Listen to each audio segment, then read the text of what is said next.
திருப்பரங்குன்றத்தில் கடைகள் வழக்கம் போல் திறந்திருக்கக்கூடிய அந்த காட்சிகளை பார்த்து வருகிறோம். முருகன் கோவிலுக்கு வெளியே உள்ள கடைகள் அனைத்தும் வழக்கம் போல் திறந்திருக்கின்றன. மக்கள் நடமாட்டமும் வழக்கம் போல் இருக்கிறது. இந்துத்துவ அமைப்பினர் கடையடைப்புக்கு அழைப்பு விடுத்திருந்த நிலையில் கடைகள் வழக்கம் போல் திறந்திருக்கின்றன.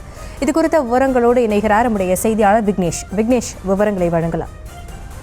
நிச்சயமாக ஆசினி, திருப்பரங்குன்றம் மலை உச்சியில் தீபம் ஏற்ற வேண்டும் என இந்துத்துவ அமைப்புகள் கோரிக்கையை வைத்து வரக்கூடிய நிலையில் அதற்கான உத்தரவும் பிறப்பிக்கப்பட்ட நிலையில் காவல்துறை அனுமதி மறுக்கப்பட்டு கடந்த 2 தினங்களாக போராட்டமானது நடைபெற்று வருகிறது.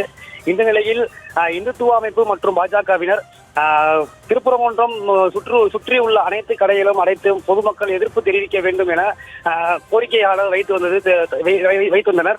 இந்த நிலையில் இன்று இந்தியா கூட்டணி சார்பில் எந்த கடையும் அடைக்க வேண்டாம் என திமுக மற்றும் காங்கிரஸ் கட்சி உள்ளிட்ட கூட்டணி நிர்வாகிகள் பொது வியாபாரிகளிடம் கோரிக்கை வைத்து வந்தனர்.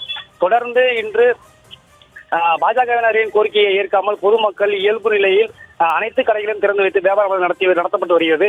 இந்த நிலையில் மலை உச்சியில் தீபம் ஏற்றுவது தொடர்பாக பாஜகவினர் தொடர்ந்து மக்களை வற்புறுத்தி கடைகளை அழைத்து எதிர்ப்பு தெரிவிக்க வேண்டும் என கூறியிருந்த நிலையில் இந்தியா கூட்டணி சார்பில் திமுக உட்பட அனைத்து நிர்வாகிகளும் கடையை அடைக்க வேண்டாம் என பிரச்சாரங்களானது மேற்கொண்டு வந்தனர். தொடர்ச்சியாக பொதுமக்கள் இவர்களை இந்த மலை மீது உள்ள தீப பிரச்சனைக்கு எந்த ஒரு எதிர்ப்பு தெரிவிக்காமல் தங்களது அன்றாட வாழ்க்கை நடைமுறைகளில் அனைத்து கடைகளையும் திறந்து வைத்து வியாபாரங்கள் நடைபெற்று வருவது குறிப்பிடத்தக்கது. விவரங்களுக்கு நன்றி விக்னேஷ்.